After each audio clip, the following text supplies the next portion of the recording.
Hello get meet everyone, myself Deepanshu Verma. I welcome to all in YouTube channel एजुट English. और आज हम बात करेंगे स्पोकन इंग्लिश की एक बहुत ही इंपॉर्टेंट क्लास की, जो होगी कन्वर्सेशन पर आधारित। इंग्लिश स्पीकिंग का सबसे महत्वपूर्ण टॉपिक होता है conversation, because at the end motive तो यही है ना कि इंग्लिश में हम बात कर सकें। तो आज इस क्लास में सीखेंगे कि आखिर इंग्लिश में बात की शुरुआत कैसे करते हैं, आखिर किस प्रकार से सामने वाले से प्रश्न पूछते हैं, और अगर हमसे कोई क्वेश्चन पूछ रहा है तो किस प्रकार से उसके क्वेश्चनों का बेस्ट पॉसिबल आंसर क्या हो सकता है। तो बिल्कुल शुरुआत से इसे देखना, और मैं दावे के साथ कह सकता हूँ इस वीडियो को देखने के बाद आपको बहुत ज़्यादा क्लैरिटी आएगी कि किसी से बातचीत कैसे शुरू करते हैं और इंग्लिश में किस प्रकार से बात को स्मूथली आगे ले जाते हैं। तो सबसे पहले कन्वर्सेशन इनिशिएटर्स की एक क्लास है, यानी कि शुरुआत में क्या बोलना है, कैसे बोलना है, कब बोलना है, इसके बारे में आपको पता चलेगा। Conversation starters is the most important part of spoken English, because when we ask question and answer each other, conversation starter एक बहुत ही महत्वपूर्ण भाग है स्पोकन इंग्लिश का, क्योंकि जब हम क्वेश्चन और आंसर पूछते हैं एक दूसरे से, इट इज़ कॉल्ड कन्वर्सेशन। तब यह कन्वर्सेशन का मतलब बातचीत कहा जाता है। एज वी नो वेल, जैसे कि हम अच्छे से जानते हैं, वी आर बिगनर, हम अभी शुरुआती सफ़र में है। बिगनर्स माने शुरुआत में है। रीड माने पढ़ना, रीडर माने पढ़ने वाला, बिगिन माने शुरू होना, बिगनर्स माने शुरुआत वाला। टू लर्न स्पोकन इंग्लिश, अभी हम स्पोकन इंग्लिश को सीखने के लिए शुरुआत वाले हैं। सो वी विल लर्न, हम सीखेंगे how to start a conversation in English. So इस वीडियो में हम सीखेंगे कि इंग्लिश में कन्वर्सेशन को कैसे शुरुआत करते हैं। Some important rule of conversation, क्योंकि हम एक बहुत ही अच्छी चीज़ आज सीखने वाले हैं, तो थोड़े से इसके कुछ इंपॉर्टेंट रूल हैं, इन्हें आप बहुत ध्यान से रखना। देखो, conversation is simple but not easy, because if you had practice of speaking daily, then you can conversation well. There is no doubt that 100% conversation is simple, but my dear friend, it is not easy, because it is said all simple things are not easy. If I say to you that you have to get up early 4 a.m. in the morning, so many of you can say that sir, it is simple. Yes, I am saying that it is simple, but it is not easy. 4 बजे उठना बहुत लोगों के लिए ये साधारण है, लेकिन बहुत ज़्यादा ईजी नहीं है। मैं आपसे कहूँ डेली आपको 5 मिनट मेडिटेशन करने हैं, आप कहोगे सर ये तो बहुत सिंपल है। यस, ये सिंपल है, लेकिन ये आसान नहीं है, क्योंकि आप रेगुलर नहीं कर पाओगे। इसी प्रकार से कन्वर्सेशन बहुत ईजी है, लेकिन ये इतना भी ज़्यादा सरल नहीं है, क्योंकि अगर आप डेली नहीं करते तो आप कन्वर्सेशन को अच्छे से नहीं कर सकते। Don't use tough sentence in your conversation. कभी भी इस भुलाई में मत पड़ जाना कि अगर आप बहुत ही हार्ड वोकैबलरी, बहुत हार्ड स्ट्रक्चर का यूज़ अपने कन्वर्सेशन में यूज़ करोगे तो आप इफेक्टिव लगोगे। नहीं, आपको बहुत इजी वे में कन्वर्सेशन को रखना है, ताकि सामने वाले को आपकी बात अच्छे से कन्वे हो पाए और आप अपनी बात को अच्छे से कन्वे कर पाए और वो अच्छे से कन्विंस हो पाए। ठीक है ना। Do more, use idiom and phrases, यानी कि वाक्यांश, मुहावरे जितने ज़्यादा आप यूज़ करें उतना ज़्यादा बेटर होता है। तो आइए चलते हैं। सम इम्पोर्टेंट कन्वर्सेशन, ये तो मैं आपको पढ़ा दिया है।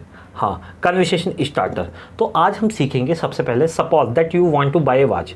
मान लीजिए आप एक घड़ी खरीदना चाहते हैं and you are going to buy a watch, और तुम एक घड़ी खरीदना जा रहे हो। We will learn how we conversation with shopkeeper to buy a watch. घड़ी को खरीदने के लिए ग्राहक दुकानदार के साथ हम कैसे बातचीत करेंगे, ये हम इस वीडियो में सीखेंगे। तो सबसे पहला सेंटेंस आपका होता है excuse me.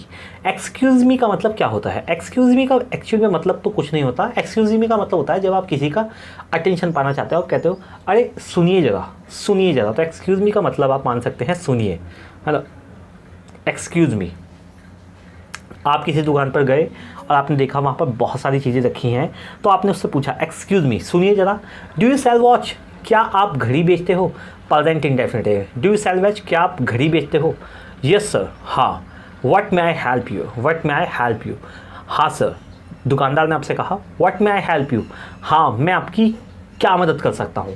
What may I give you, मैं आपको क्या दे सकता हूँ। What may I assist you, how may I assist you, मैं आपकी किस प्रकार से सहायता कर सकता हूँ।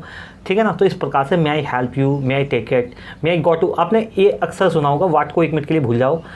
May I go to washroom, क्या मैं वॉशरूम के लिए जाता हूँ? मे आई टेक वाटर, क्या मैं पानी पी सकता हूँ? May I go to toilet, may I go to take water, है ना। मे आई कम इन, ये आपने सुना होगा। मे आई हेल्प यू, क्या मैं आपकी मदद कर सकता हूँ? What may I help you, मैं आपकी क्या मदद कर सकता हूँ।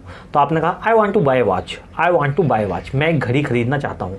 आप इसे शॉर्ट में ऐसे ही बोल सकते हो, आई वांट बाय वॉच। 1 2 की शॉर्ट फॉर्म वाना होती है, आई वांट बाय वॉच। तो आपने कहा उसने आपसे शॉपकीपर ने, विच टाइप ऑफ वॉच सर। आप देखो, जब आपने कहा मैं एक घड़ी खरीदना चाहता हूँ, भाई दुकानदार के पास तो पता नहीं कितने प्रकार की घड़ियाँ हैं, तो उसने आपसे पूछा which type of watch do you want to buy, या फिर सीधा भी बोल सकते हैं which type of watch sir, किस प्रकार की घड़ी सर। तो आपने कहा how much it is for, आपने किसी घड़ी की तरफ इशारा करते हुए कहा how much it is for, यह कितने रुपए की है, यह कितने रुपए की है, how much it is it for, how much is it for, how much is it for, यह कितने रुपए की है। तो आपने कहा हाउ मच, आपने किसी शीशे में रखी हुई घड़ी की तरफ इशारा करते हुए how much is it for, यह कितने रुपए की है। तो ध्यान रखना, जब भी किसी चीज़ का मूल्य पूछते हैं तो ऐसे पूछते हैं how much is it for, यह कितने रुपए की है या कितने रुपए का है, ठीक है ना। दुकानदार ने आपसे कहा इट इज़ फॉर 700 रुपीज़, यह केवल 700 रुपये की है। It is for 700 rupees. अब दुनिया में किसी भी चीज़ का मूल्य पूछना है तो ऐसे ही पूछेंगे how much is it for, और किसी भी चीज़ का मूल्य बताना है तो ऐसे ही बताएंगे इट इज़ फॉर 700 रुपीज़, ठीक है। आपने अक्सर ऐसा सुना होगा भाई इंडिया है कि भाई ठीक ठीक लगा लो, charge reasonably, reasonably, charge reasonably का मतलब होता है ठीक ठीक लगा लो भाई, चार्ज रीजनेबली, ठीक ठीक लगा लो। अब दुकानदार इससे बोलता है आई am selling it low price, मैं तो इसे पहले से ही कम बजट में बेच रहा हूँ। या तो मैं, दुकानदार अक्सर बोलता है यार बहन जी मैं तो इसे पहले से ही कम का बेच रहा हूँ, आई am selling it at low price, मैं इसे पहले से ही कम में बेच रहा हूँ। आपने कहा it will break my bank, यह मेरा बजट बिगाड़ देगी, it will break my bank, यह मेरा बजट बिगाड़ देगी। Money is object for me, जो चीज़ आपके लिए बहुत ज़्यादा अहमियत रखती है, आपके जीवन में उसकी वैल्यू होती है, तो आप बोलते हो money is object for me, पैसा मेरे लिए अहमियत रखता है। She is object for me, वह मेरे लिए अहमियत रखती है। He is object for me, वह मेरे लिए अहमियत रखता है। My parents is are object for me, मेरे माता पिता मेरे लिए अहमियत रखते हैं। My brother is object for me, मेरा भाई मेरे लिए अहमियत रखता है। My girlfriend is object for मी, मेरी गर्लफ्रेंड मेरे लिए अहमियत रखती है। तो इस प्रकार आप बोल सकते हैं। एक बार क्विक रिवीजन में जल्दी से करा दूँ। Excuse me, do you sell watch, सुनिए क्या आप घड़ी बेचते हैं। Yes sir, what may I help you, हाँ सर मैं आपकी किस प्रकार से मदद कर सकता हूँ। I want to buy a watch, मैं घड़ी खरीदना चाहता हूँ। Which type of watch sir, आप किस प्रकार की घड़ी खरीदना चाहते हैं।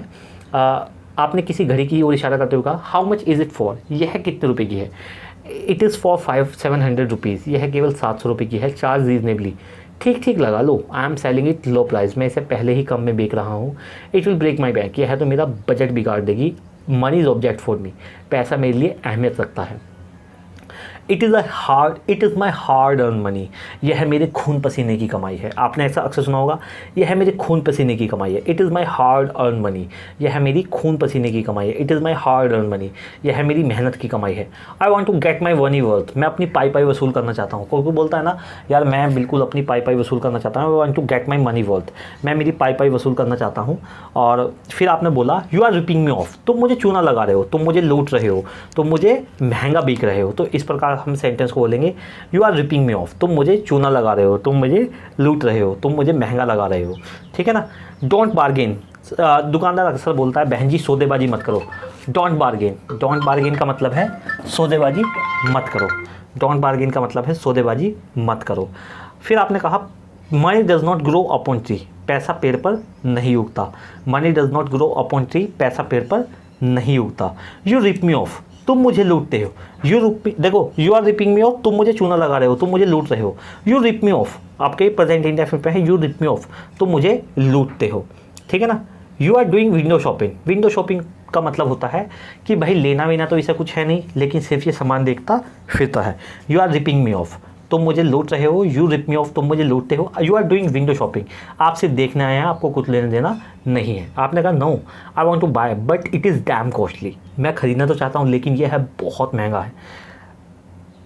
इट इज़ डैम कॉस्टली, आपने अक्सर सुना होगा you are damn cute, you are damn cute, आप बहुत क्यूट हो। तो इसी तरह से बनाया इट इज़ डैम कॉस्टली, यह बहुत ज़्यादा महंगा है।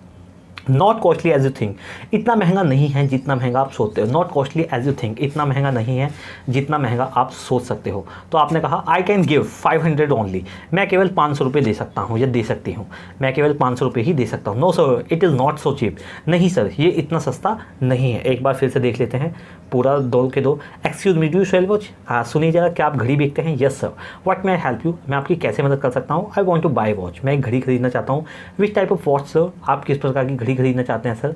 How much is it for, यह है कितने रुपए की है। इज़ इट फॉर 700 रुपीज़, यह है 700 रुपये की है।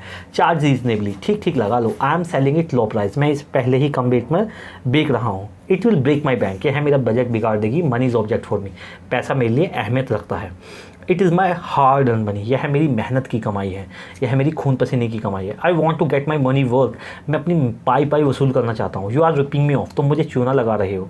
Don't bargain please sir, sir कृपया सौदेबाजी न करिए sir. Money does not grow upon tree, पैसा पेड़ पर नहीं उगता। यू रिप मी ऑफ, तुम मुझे लूटते हो। You are doing window shopping, आप सिर्फ देखने आए हैं, आपको कुछ खरीदना वरीदना नहीं है। No but it is damn costly, लेकिन ये बहुत महंगा है। Not costly as you think, इतना महंगा नहीं है जितना आप सोचते हो। I can give only 500 rupees, मैं केवल 500 रुपये ही दे सकता हूँ। No sir, it is not so cheap, नहीं सर ये इतना सस्ता नहीं है। Tell me your final decision, दुकानदार पूछता है यार मुझे अपना अंतिम निर्णय बता दो। डोंट बार्गेन विद मी, मेरे साथ सौदेबाजी मत करो। Give it to me 500 rupees, इसे मुझे 500 रुपये में दे दो। Give it to me 500 rupees, इसे मुझे 500 रुपये में दे दो। I am in loss but take it, दुकानदार अक्सर ऐसा बोलता है कि भाभी जी मैं नुकसान में हूँ लेकिन मैं आपको ये इतने रुपए में दे रहा हूँ। आई एम इन लॉस, मैं नुकसान में हूँ बट टेक इट, लेकिन आप इसे ले लो। Thank you sir, just pack it please, धन्यवाद सर, किसी पे इसे पैक कर दीजिए। Sir you are a good shopper, आप एक अच्छे दुकानदार हैं। थैंक फॉर कॉम्प्लीमेंट, तारीफ़ के लिए शुक्रिया। पूरी दुनिया में जब भी कोई आपकी तारीफ़ करेगा तो बोलना है thank for compliment, thank for compliment, तारीफ़ के लिए शुक्रिया। Have a good time sir, आपका दिन अच्छा, समय अच्छा गुजरे। You too. Suppose that different type of situation and try to speak about it, इस प्रकार की डिफरेंट टाइप की सिचुएशन अपने दिमाग में क्रिएट करिए, इंग्लिश में थिंक करिए, जगह जगह नई जगह अपने मन में सोचिए कि अगर आप वहाँ जाएंगे तो किस प्रकार की बातें आपसे करेंगे, वो क्या बोलेगा, आप क्या बोलोगे। जब आप स्टार्ट करोगे thinking in English my dear friend, then you will write this your English is getting improve day by day and 100% if you are watching my videos daily 100% your English will be improving day by day. Okay, so it was the class for today. The rest of the thing we will discuss tomorrow. Oh, just wait, I would like to share this 3 or 4 points to you. Some important rules of conversation. If you want to conversation well, then start writing. Yes, 100%. If you write daily, then 100% you will feel change in your English, overall English. So writing may help you in the beginning. If you are a beginner, so I am highly recommend you that you should start writing. Make a habit of writing daily. Make 10 conversation at least by imagine. You are to practice 1 conversation daily and make 10 conversation at least by imagine. कल्पना में करिए, सोचिए, कुछ भी सोचिए कि 10 इस तरह से कि 10 जगह जाएंगे। Suppose that you are to talk to PM, what will you ask him. सोचिए आपको प्रधानमंत्री जी से बात करनी है तो आप उनसे क्या पूछेंगे। Suppose different type of situation and think which type of sentence you need. मैंने कहा था इस प्रकार की सिचुएशनों को सोचिए कि किस प्रकार की सेंटेंसों की आपको जरूरत पड़ेगी। सो आज के लिए सिर्फ इतना ही रखते हैं। It was the class for today, rest of the thing we will discuss tomorrow. Have a good bye, bye bye.